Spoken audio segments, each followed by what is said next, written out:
Book of Enoch explains, I live in a country where what you say can get you killed. I know that.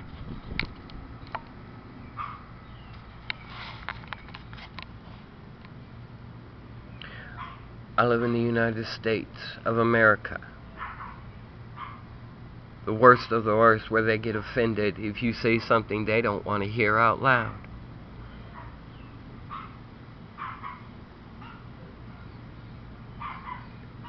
I've seen them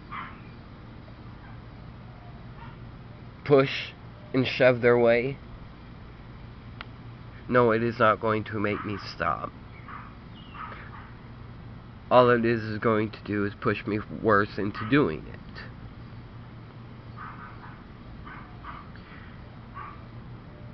Now, my issue is that you claim that there are these records, yet you cannot provide me any of these records, so therefore what you have is a right to make a claim and nothing more. If you can't provide what you claim is true, then it's not. The Book of Enoch, the Antikythera mechanism, how it works, explains to you the Antikythera device.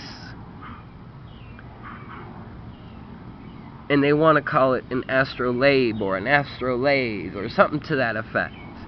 The ancient scholars understood exactly how it worked. You have 3 points in the sky, you have it on a little globe that sits on a map and stuff that you're looking down at, and you can tell exactly where you are whenever you are, however time or day.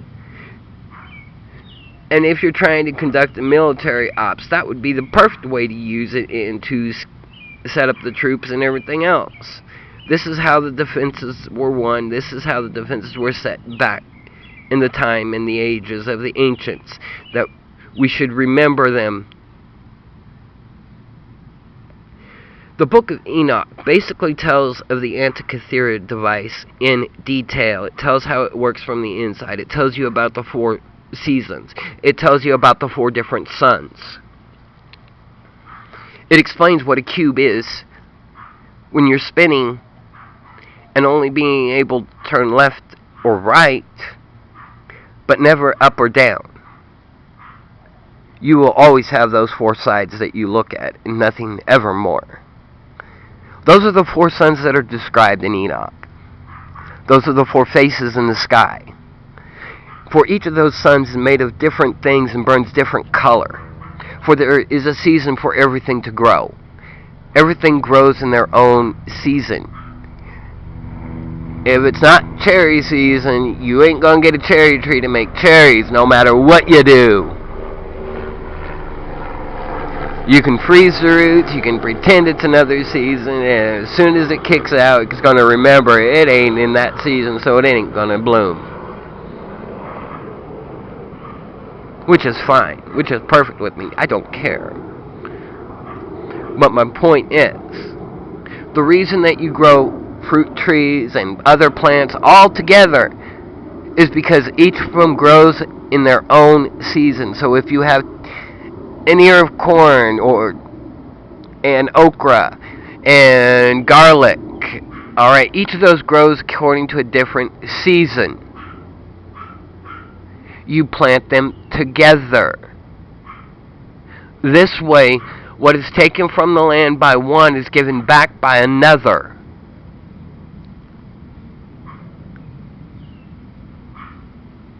This is why the natives had squash growing with their corn. They also had other things too.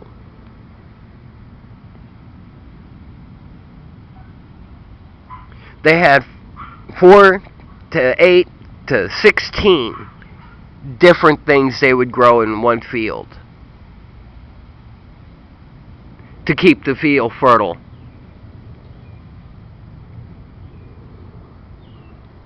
All around.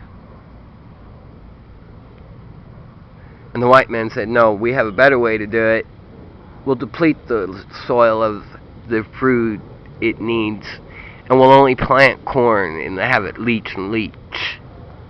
Then we'll add chemicals and pesticides and call them good for your eyes.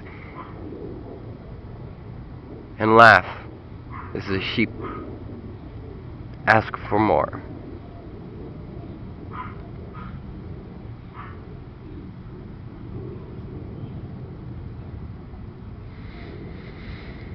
The Antikythera device plus the astrolabe or astrolabe, whatever you want to call it, work as a ancient mapping device. It shows that with the 4 suns above us, there is a certain time of year each of those suns appear. And when the wind is not blowing right, depending on which one it's coming through, tells us on what we need to know.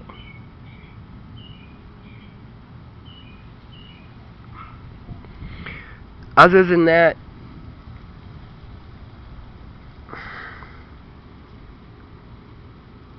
can you see what I see? Spin a coin. See the cube. See the center of it looking out. You see how the Antikythera mechanism might work now. Because as I spin that flat surface, it stays round. Nothing I ever proposed here goes against the earth being flat. Understand that. It shows how each of those pillars, each of these 6 sides, is flat and set on pillars. Meaning that the moons and suns rotate around as the pillars that the earth was rest upon, solid.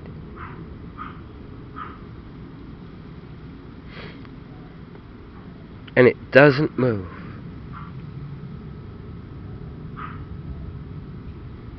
For the piece of the puzzle is there.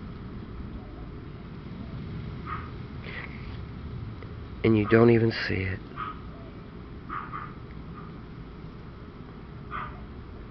For each of the cubes comes through the skies, are pulled upon the wandering stars to alter their seasons so things don't grow.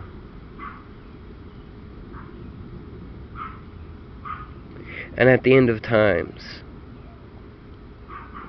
these wandering stars will be left without power. And no longer will they be able to power whichever one it was that they were taking it from. But in fact, both will succumb.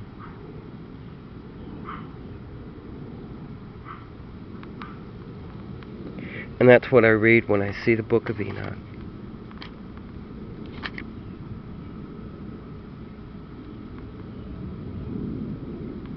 And he sees the Antikythera mechanism break down.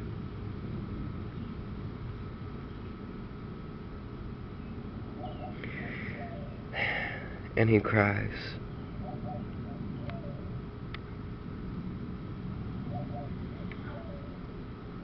Because it burns in his heart. No matter what he tells them, they're not going to believe him. Because this machine is so old, it's so simple, they have you convinced that it's impossible.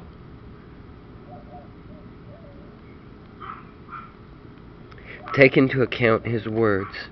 It speaks of 4 suns, 4 moons. Oh, but look, we can see the edge here as it turns in the sky and changes to a different sun and moon, but we don't know what it is causing that. Please tell us. And you have farmers asking that. Oh my. You've never noticed this in your entire life?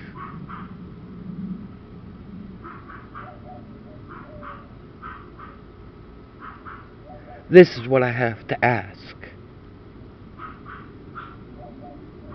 You've been out there all your life. You've seen this with your own eyes time and time again.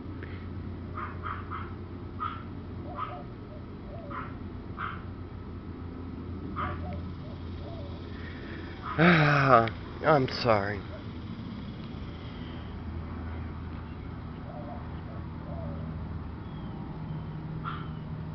Spin a coin and see. See a 1, I see a 0, I see a coin pretending to be a ball, I see a globe. And I laugh. For I also see the cube inside looking out.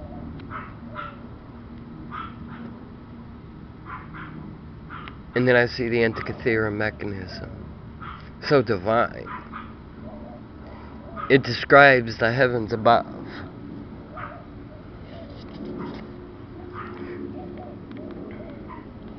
Whether you agree or not, this is here a truth. I mean, do the measurements yourself. Look at it yourself. Tell me this is not what he is explaining in some way, shape, or form, because I cannot find a way how not to explain it that way. I don't know what else to tell you. I wish everyone in this world nothing more to be called brother or sister, and have the same kindness in return. I don't think this land should belong to anyone, no matter what. And any claim like that is frivolous, because no one's ever sold anything to anyone in order to claim the right to buy something, and ever to have the right to sell something, other than a machine of pretend.